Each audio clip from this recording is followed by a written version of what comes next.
मी श्वेता मोरे, तुमचं चाय अँड वायच्या प्लॅटफॉर्मवरती सहर्ष स्वागत आहे. आज आपल्याला ज्यांच्याशी गप्पा मारायच्या आहेत त्यांच्याकडनं आपल्याला कन्स्ट्रक्शन किंवा इंटिरियर ह्या बाबतीत इतक्या गोष्टी कळणार आहेत किंवा त्यांच्याकडनं ह्या सगळ्या गोष्टी जाणून घ्यायच्या आहेत. आपल्या आजच्या गेस्टचं नाव आहे मिस्टर रोहित बनकर. नमस्कार. नमस्कार. तर आपल्या गप्पांना आपण सुरुवात करूयात. तुमच्याबद्दल मला थोडीशी माहिती सांगाल की तुम्ही कसं काय हे सुरू केलं किंवा ह्याच क्षेत्रात इंटिरियर डिझायनिंग मध्ये पर्टिक्युलरली कसे आलात? येस, फर्स्टली मी माझं नाव सांगतो. माझं नाव रोहित नवनाथ बनकर, जे की मी पुण्यात गेले 28 वर्षापासून आहे. ओके. त्याच्या अकॉर्डिंगली मी जर पाहिलं तर मी एक खूप लोकल फॅमिलीतनं आहे, जे की एकदम लोएस्ट क्लासपासनं आलेलो आहे. की बिझनेसमध्ये आमचा कसाही काही संबंध नव्हता. त्याच्या अकॉर्डिंगली थोडं स्टार्टअप आमच्या मम्मी पप्पांपासून झालं, जे की त्या लोकांनी बिझनेस स्टार्ट केला. एक छोटंसं स्मॉल स्केलवरती शॉप सुरू केलं होतं, जे की एक 350 स्क्वेअर फीटचं शॉप होतं. त्याच्या अकॉर्डिंगली आम्ही मग त्यावेळेस मी 5th-6th स्टँडर्डमध्ये असेल त्यावेळेस ते स्टार्टअप बिझनेस झाला. त्याच्या अकॉर्डिंगली त्यात जे काही मिळालं शिकण्यासारखं त्याला वरती घेऊन मग मी पुढे पास ऑन झालो. त्याच्या अकॉर्डिंगली जर विचार केला तर मी एक 10th झाल्यानंतर कॉलेजला ऍडमिशन घेतलं. बरोबर. कॉलेज झाल्यानंतर एक 12th कम्प्लीट झाली. पास काही झालो नाही. 2 सब्जेक्ट राहिले होते. सायन्सला होतो. सायन्सचं असल्यामुळे ते काही झेपलं नाही. त्याच्या अकॉर्डिंगली आता मग फेल तर झालो. घरी तर राहायचं नाहीये. घरच्यांची इच्छा होती घरी राहायचं नाहीये, तर मग काहीतरी करायचं होतं. त्याच्या अकॉर्डिंगली मी इंटिरियरला ऍडमिशन घेतलं, जे की मला ते माझ्या रिलेटिव्ह कडनं मला सजेस्ट झालं. जे की माझी एक आत्या आहे, ती interior designer, one of the best interior designer in our Pune city. So that Mrs Pallavi Tembre नाव आहे, आर्किटेक्ट. तर त्यांनी मला हे सजेस्ट केलं. इव्हन माझे काका आहेत युएसचे, त्यांनी मला हा प्लॅटफॉर्म दिला, जे की त्यांना थोडं ज्ञात होतं, म्हणजे की मी काय करू शकतो किंवा पुढे जाऊन कसं काय करता येईल. त्यांनी थोडं जवळून पाहिलं होतं. लहानपणी अगदी मग खूप इन्स्ट्रुमेंटल काही असतील किंवा मग इतरत्र खेळणी किंवा लाईट्सच्या रिलेटेड खूप मला प्रोग्रॅमिंग करायला आवडायचं, तर ते त्यांनी पाहिलं होतं जवळ. मग त्याच्या अकॉर्डिंगली त्यांनी मला सजेस्ट केलं की तू बाबा कॉलेजला ऍडमिशन इंटिरियर संदर्भात घेऊ शकतो का, तुला कसं वाटतं. तर मी तो प्लॅटफॉर्म बघितला. मी जे की बाजूला सिंहगड कॉलेज म्हणून आहे आर्किटेक्चर, तिथे गेल्यानंतर त्यांनी मला ऍडमिशन म्हणजे मिळालं, इझिली मिळालं. ते जरी 2 सब्जेक्ट राहिले तरी 10च्या बेसिसवरती मी ते ऍडमिशन घेतलं. येस, डिप्लोमाला घेतलं. त्याच्या अकॉर्डिंगली मग मी पुढे जसं सरकलो तर ऍडमिशनही झालं. मग मी कॉलेजला चालू केलं. तर कॉलेजमध्ये गेल्यानंतर मला कळालं की हा पॅशनेट आहे माझ्यासाठी. बट ऍस्थेटिकली जर विचार केला तर मी हे सगळं करू शकतो असं मला त्यावेळेस वाटलं. पण कम्युनिकेशन किंवा बाकी इतरत्र गोष्टी त्याच्यात असल्यामुळे थोडं अवघड वाटलं. पण जसं जसं पुढे मी गेलो, design is a not necessary about communication, right? That's why I am trying to every time best from our side. So मतलब मग मी काय केलं नंतर पुढे जाऊन त्याच्या अकॉर्डिंगली मी विचार केला की बाबा कम्युनिकेशन काही मॅटर करत नाही, हे आमच्या काही टीचर्स म्हणण्याचा उद्देश होता. बरोबर. म्हणजे तुमच्याकडे त्या क्वालिटीज असतील किंवा ते स्किल्स तुमच्याकडे असतील तर बाय डिफॉल्ट म्हणजे तुम्हाला कोणीच अडवू शकत नाही. क्रिएटिव्हिटीला कधीच कम्युनिकेशन स्किल किंवा काही गोष्टी तुम्हाला त्याच्यात करू शकत नाही. तर त्या कम्पॅरेटिव्हली मी पुढे जसं जसं पास ऑन झालो तर मग एक 1 year कम्प्लीट झाल्यानंतर परत माझा एक बॅक लागला, जो की इन जनरल वायवा होती. तर ती कॉलेजकडनंच ठेवण्यात आली. का तर म्हणजे कॉलेजला टाइम टू टाइम नसल्यामुळे ते गोष्टी झाल्या. तर त्याच्या अकॉर्डिंगली पुढे गेल्यानंतर असं झालं की मग 2nd इयरला मी गेलो. त्यावेळेस आयडी आणि कमर्शियल मध्ये स्कोप असतो, त्यातही मी व्यवस्थित छान पास ऑन झालो. त्याच्या अकॉर्डिंगली नंतर जर विचार केला तर मी पुढे गेल्यानंतर लगेचच जॉब सर्च केला. जो की तो जॉब सर्च करताना ज्या दिवशी मी पास ऑन झालो त्याच्या लगेचच 8 दिवसात मी क्विक एक ठिकाणी जॉईन झालो. ते पण मला त्या दोघांच्या वतीनेच, जे की माझे काका दत्तात्रय टेंबरे म्हणून आहे, त्यांनी मला ते रिकमेंड केलं की बाबा तू तिथे जाऊ शकतोस आणि तिथे तुला स्केल वरती प्रोजेक्ट्स वगैरे आहेत, तर तू फक्त एक इन जनरल सॅलराईज नाही पण तू जाऊन तिथे काम सुरू कर आणि थोडं पुढची स्टार्टअप बघ कसं वाटतं. ह्यासाठी प्रॅक्टिकल करणं खूप इम्पॉर्टंट आहे. तर मग ते प्रॅक्टिकल नॉलेज नसल्याशिवाय आपण पुढे जाऊ शकत नाही. अगदी बरोबर. अशा हेतूने मी मग पुढे चालू केलं, जे की पहिला प्रोजेक्ट होता कर्नल दुबे म्हणून, जो की तो Spicer's college near about Pune university सारखं, तिकडे 4 BHK फ्लॅट होता. ते मी थोडं खूप जवळनं पाहिलं कशा पद्धतीने काम चालतं, काय चालतं. अशा हिशोबाने मी तिथे पुढे बऱ्याचशा गोष्टी शिकलो. तर ते पूर्ण ट्रंकी प्रोजेक्ट होतं, जे की मी जे आर्किटेक्ट होते राम जांगीड म्हणून, ते मारवाडी असल्यामुळे मग त्यांच्याकडनं खूप काही शिकायला मिळालं, टेक्निक्स वगैरे पाहायला मिळालं. तर त्या टेक्निक्स घेत असताना मी 1 वर्ष त्यांच्याकडे काम केलं. त्या 1 वर्षाच्या नंतर जसं काय पुढे सरकलो, तर मग हळूहळू एक्सपिरियन्स वाढत होता. इंडिव्हिज्युअली मी थोडी छोटी कामं पाहत होतो, तेव्हा काही मिळत नव्हती. बट मग मी नंतर एक वर्षा देशपांडे आणि पल्लवी टेंबरे, जे की माझ्या आत्या, मग त्यांच्याकडे मी जॉईनिंग केलं जेएम रोडला. जेएम रोडला ऑफिस होतं. तर मग तिथे त्या लोकांचं 2-2 बॉस असल्यामुळे मग वर्कलोड खूप असायचा.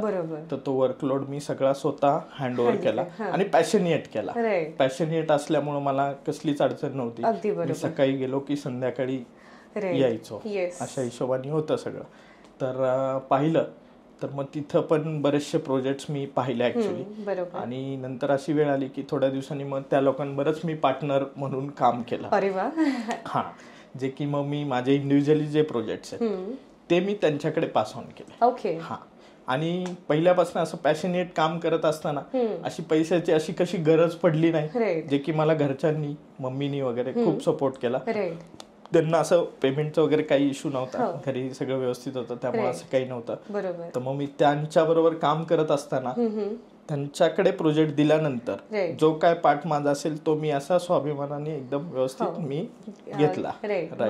मग त्यांच्याकडे जेव्हा काम करत होतो त्यावेळेस मला मग आमची काही कालांतराने वर्षा देशपांडे आणि पल्लवी टेंबरे यांची पार्टनरशिप ही धर्माधिकारी सरांबरोबर झाली. मग एक नवीन प्लॅटफॉर्म आणखीन जनरेट झाला, जो की सरांकडे खूप मोठ्या लेवलवर कमर्शियल कामं चालायची, जे की आर्ट डेक्कन मॉल असेल किंवा बाकी इतरत्र त्यांनी स्वतः केलेले होते.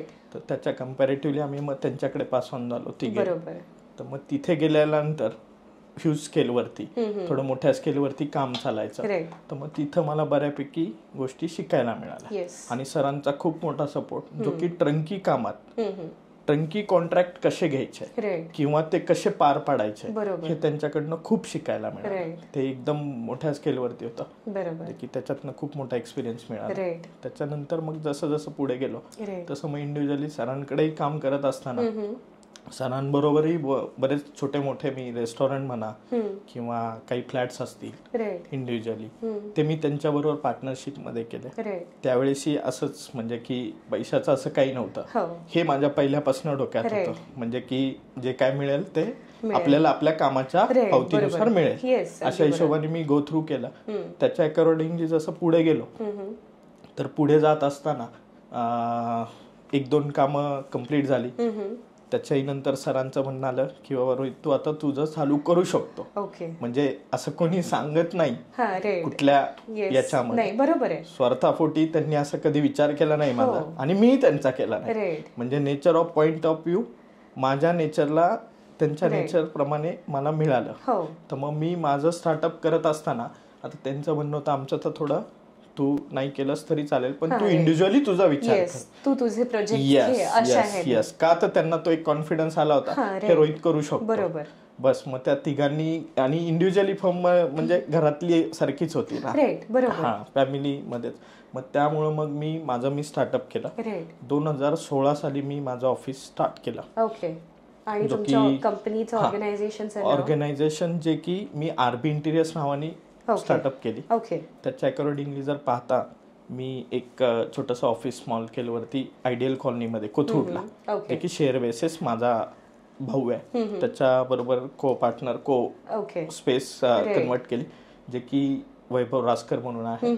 त्याच्यानंतर मग तिथनं जी स्टार्ट केली तर इंडिव्हिज्युअली आरबी इंटिरियर्स फर्म ही रजिस्टर 2016 साली झाली, 15 ऑगस्ट 2016. राईट.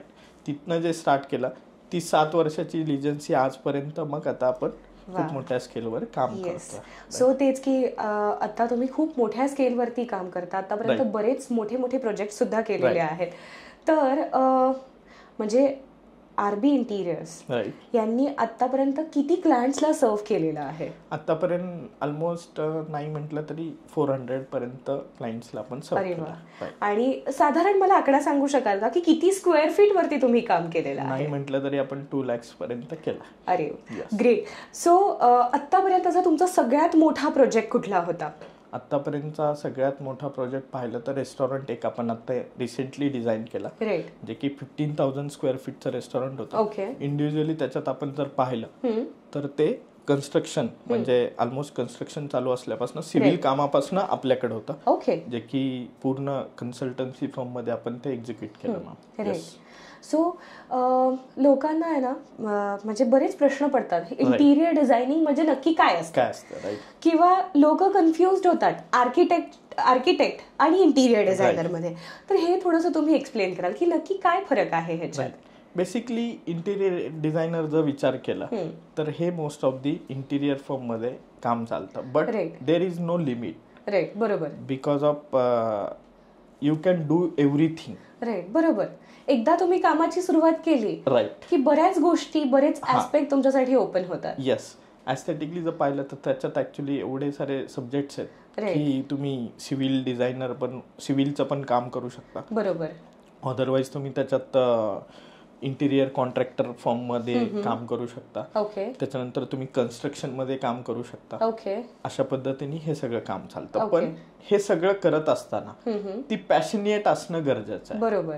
तरच ह्या गोष्टी सगळ्या होऊ शकतात. अदरवाईज इंटिरियर डिझायनर हे कम्प्लिटली क्रिएटिव्ह बरोबर आहे. तर त्याच्या अकॉर्डिंगली ज्याला याच्यात इंटरेस्ट आहे तो खूप वॉस्ट स्केल वरती काम करू शकतो. तुमच्या बाबतीत म्हणजे बाळाचे पाय पाळण्यात दिसतात, तसं तुमचंही असंच होतं की तुम्ही लहानपणापासून खूप बारीक बारीक गोष्टींमध्ये क्रिएटिव्हिटी आणणं आणि जे तुमच्या काका आणि आत्यांनी आयडेंटिफाय केलं आणि जेणेकरून तुम्ही आता राईट ट्रॅक वरती आहात, की जे खूप महत्वाचं आहे की ते आयडेंटिफाय झालं आणि तेच तुम्ही पॅशन म्हणून फॉलो केलं. एक्झॅक्टली. येस. सो सर तुमच्या आयुष्यातला वाव मुवमेंट असा कुठला होता म्हणजे ज्यावेळी तुम्हाला वाटलं की हे व्हायलाच पाहिजे होतं माझ्या आयुष्यात? राईट.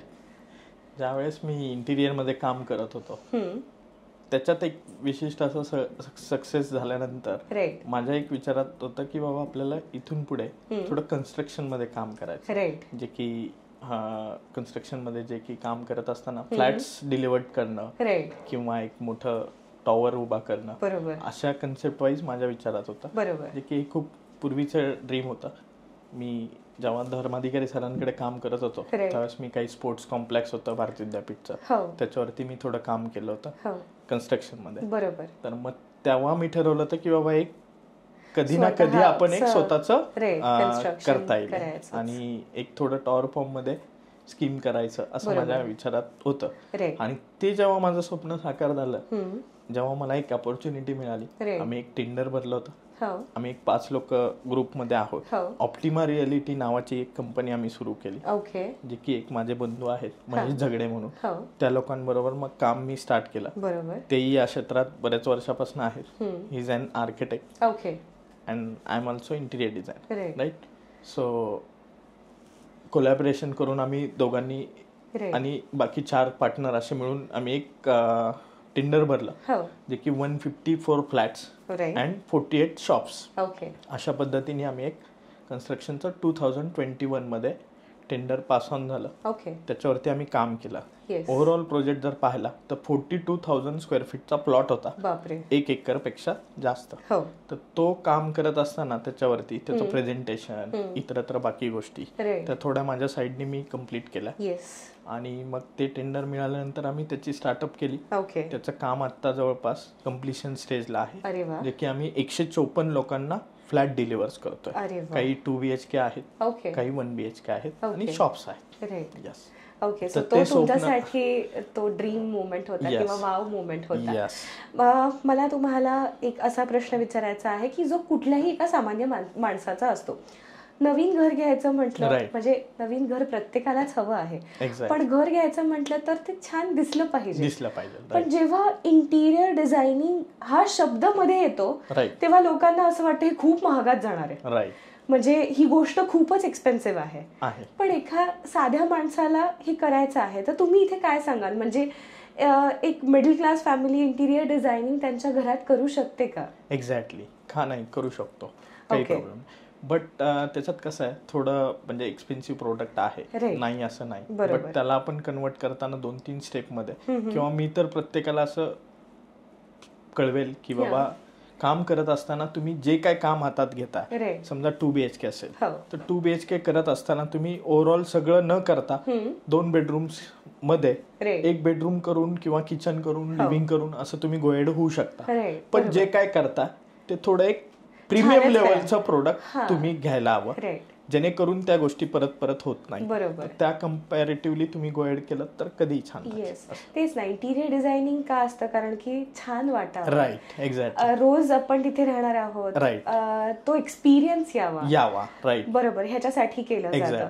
तुमचा क्लायंटच्या बाबतीत मधला कसा अनुभव आहे किंवा आरबी इंटिरियर्स लोकांसोबत कसं काम करतं? यस, आरबी इंटिरियर्सनी नेहमी काम करत असताना एकदम वेल नोन प्रोडक्ट आम्ही पास ऑन केलेलं आहे. मला माझं करिअर करताना कधीही मला कोणतीही अडचण आलेली नाही. आजपर्यंतच्या आयुष्यात जे काय मिळालं ते कम्प्लिटली माझ्या कामावरती काम अशा पद्धतीने रेफरल पॉइंटनीच आम्हाला काम मिळत. म्हणजे आतापर्यंत तुम्ही तुमचं असं काही मार्केटिंग आणि प्रमोशन करायची गरजच पडली नाही, आणि ते थोडं आम्ही कमी केलं.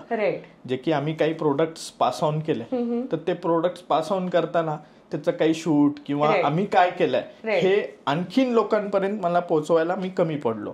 तर ती माझ्यासाठी एक खूप मोठी गोष्ट आहे, जे की केलेल्या कामांचं आम्ही प्रदर्शन थोडं कमी केलं, तर ते करणं योग्य होतं. आताच्या जगात म्हणजे जे दिसेल तेच विकलं जातं असं आहे. राईट. सो ते जर झालं असतं तर म्हणजे लोकांना कळलं असतं की नक्की अजून आरबी इंटिरियर्स कसं काम करतंय किंवा किती क्वालिटीचं काम डिलिव्हर करतंय. आणि ऍज सच कसं आहे मॅम, ज्यावेळेस काम करतो त्यावेळेस जे प्रोडक्ट डिलिव्हर करतो लोकांना, ते प्रत्यक्षात येणारा क्लायंट जेव्हा ते पाहतो तर त्याला ते खूप चॅलेंजिंग आणि खूप इम्प्रेसिव्ह असतं, जे की त्यांनी ते पाहिल्यानंतर तो आमच्याकडे कन्वर्ट होतोच होतो. जरी त्याचं बजेट नसेल तरी ते आम्ही त्याच्यावरती काम करून थोडं आम्ही त्यांना पास ऑन करू शकतो. ओके. म्हणजे इंटिरियर डिझायनिंगच्या बाबतीत लोकांचं नेहमी काय मिसकॉन्सेप्शन असतं की आर्किटेक्चर आणि इंटिरियर सेमच आहे असं लोकांना वाटतं. तर तुम्ही काय सांगाल की काय म्हणजे काय आहे बेसिकली? काय तर आर्किटेक्चरल ही कन्सेप्ट वेगळी आहे. म्हणजे थोडक्यात काय असतं की कन्स्ट्रक्शन किंवा एक्सटिरियर फॉर्म मध्ये जे काही डेव्हलप करतात ते म्हणजे आर्किटेक्चर राहील, आणि इंटिरियर मध्ये आपण काय करतो जे की फर्निचर म्हणा किंवा इंटिरियर शोच्या ज्या गोष्टी आहेत त्या आपण ज्या करू त्या पद्धतीने. ओके. त्याच्यानंतर तुम्ही आताच्या पिढीला काय मेसेज द्याल, म्हणजे तुम्ही का आणि कुठल्या लोकांनी इंटिरियर डिझायनिंग मध्ये आलं पाहिजे? ज्या लोकांना याच्यात पॅशनेट आहे, ज्यांना एक प्रकारची आवड आहे, त्या लोकांनी याच्यात जरूर करिअर करावं. आणि करिअर करत असताना कुठल्याही प्रकारची तडजोड न करता पूर्ण झोकून देऊन काम करणं हे खूप महत्वाचं आहे. यस. आणि या गोष्टीला असं काही खूप सर्टन वेळ लागत नाही, जे की तुम्हाला जर पॅशन असेल तुम्ही याच्यात खूप छान पद्धतीने काम करू शकता. इंटिरियर डिझायनिंग मला असं वाटतं की जितका तुम्ही प्रॅक्टिकल एक्सपिरियन्स घ्याल, जितके तुम्ही प्रोजेक्ट कराल, जितकं काम कराल, तितकं ते तुम्ही ग्रो व्हायला हेल्प होणार आहे. ओके. तुम्ही पुढच्या 5 वर्षात आरबी इंटिरियर्सला कुठे बघता? मी येत्या 5 वर्षात आरबी इंटिरियर्सला जवळपास एक 1 लाख लोकांना सर्व करायचं अशा हेतूने मी विचार करतो. ओके. आणि ह्या सगळ्यासाठी तुम्ही आरबी इंटिरियर्स वरती अजून कसं काम करताय? ओके. याच्यासाठी मग थोडं टीम बिल्ड करणं किंवा इतरत्र काही फ्रँचायझीज काढणं, काही ऑफिसेस जनरेट करणं, जे की बेंगलोर असेल, काही मेट्रो सिटीज आहेत त्याच्यावरती मी काम करतोय, जे की मी बेंगलोर असेल किंवा बाकी इतरत्र मुंबई असेल अशा ठिकाणी आपण आरबी इंटिरियर्स थोडं म्हणजे आता मला तुम्हाला अजून एक प्रश्न विचारायचा आहे की आतापर्यंत तुमचं काम हे फक्त पुण्यापुरतं मर्यादित होतं. इव्हन आपण बाकी काही सिटीज नगर आहे तिकडे काम केलेलं आहे. ओके. बट पुण्यातनच वेळ न मिळाल्यामुळे मग थोडं. Okay. Yes. So RB interiors मध्ये तुम्ही कुठल्या कुठल्या प्रकारच्या सर्व्हिसेस देता? आरबी इंटिरियर्स मध्ये काम करत असताना we are work on hospitality, residential, commercial. Okay. मग ह्याच्यात अजून थोडं बायफर्केट करून सांगाल का की कसं कसं काम केलं जातं? जे की काही ऑफिसेस आहेत त्याचं इंटिरियर फुल फ्लेज आपण करतो. जसं की आता मी खूप मोठ्या ग्रुपवरती काम करतोय जे की त्यांचे 3 ऑफिसेस आता रनिंग मध्ये आपण काम रिसेंटली संपवलेलं आहे. जे की बसील ग्रुप म्हणून आहे, जो की वेल नोन ब्रँड, तुम्हाला माहिती असेल तर त्या लोकांचं आतापर्यंत एक 1000 प्रोजेक्ट्स कम्प्लिटेड आहे. अरे वा. म्हणजे ते सुद्धा कन्स्ट्रक्शन मध्येच आहे? राईट. अरे वा. जे की त्यांचे खूप मोठ्या स्केलवर काम चालतं. टॉवर्स आहेत, बसील मॅक्सिमा आहे, बसील गोईंग बसील आहे, ज्याच्यावरती मी सगळ्यात पहिलं माझंही स्टार्टअप होती आणि त्यांच्या ऑफिसचं काम आपण त्यावेळेस केलं होतं. ओके. यस. आणि आता पण रिसेंटली तुम्ही कुठलं तरी मोठं काम केलेलं आहे? त्यांचं 3800 स्क्वेअर फीटचं ऑफिस आहे, जे की आयव्हरी टॉवरला, ते आपण कम्प्लीट केलेलं आहे. ओके. येस. ओके. सो तेच, म्हणजे तुमचा इतका वास्ट एक्सपिरियन्स आणि ह्यातनं आतापर्यंत बरेच लोक, म्हणजे इंटिरियर झाल्यानंतर तुम्ही जे लोकांना घर देता त्यांचा आनंद बघून म्हणजे तुम्हाला काय वाटतं नक्की? कारण की लोकांसाठी घर छान होणं हे ड्रीम आहे प्रत्येकासाठी. म्हणजे घरच नाही तर हॉटेल म्हणा, ऑफिस म्हणा, कुठलीही प्रॉपर्टी म्हणा, कारण की त्यातनं ते ग्रो होणार आहेत. एक्झॅक्टली. ऍक्च्युली तोच माझा सजेशन असतं नेहमी काम करत असताना. मग ते रेस्टॉरंट असू किंवा रेसिडेन्स असू, तुम्ही थोडा आजचा विचार केला तर तुम्ही काम करत असताना त्या लोकांना प्रोडक्ट डिलिव्हर व्यवस्थित करणं ही तर आमची जबाबदारी असते. पण त्याचबरोबर क्लायंटची जबाबदारी राहते की थोडं बजेटेड प्रोव्हाइड करणं. का तर इंटिरियर हे थोडं लक्झरी सेगमेंट काम आहे, जे की त्याच्यामध्ये लक्झरियस काम करत असताना आम्हाला खूप सारे लिमिटेशन्स आले तर ते काम आम्ही छान पद्धतीने करू शकत नाही. असं आजपर्यंत आपण केलेलं नाहीये. जे काय दिलंय ते खूप end to end product pass on केलेलं, ते लोकांना खूप आकर्षित केलंय आणि छान वाटलेलं आहे. असं काही प्रॉब्लेम नाहीये. पण लोकांनी काम करत असताना थोडंसं टेंटेटिव्ह बजेट जेवढं काही मॅक्स देतील त्याच्यावरती आम्ही खूप छान प्रोडक्ट त्यांना देऊ शकतो. ओके. ग्रेट.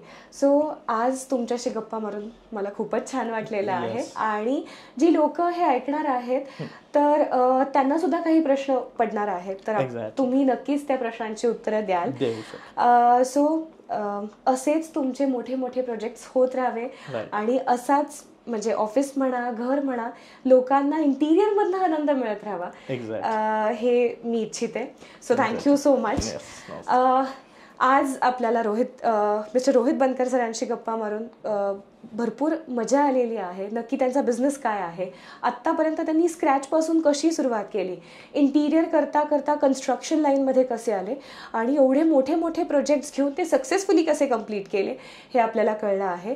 तर लवकरच भेटू चाय अँड वायच्या नेक्स्ट एपिसोडमध्ये. थँक्यू.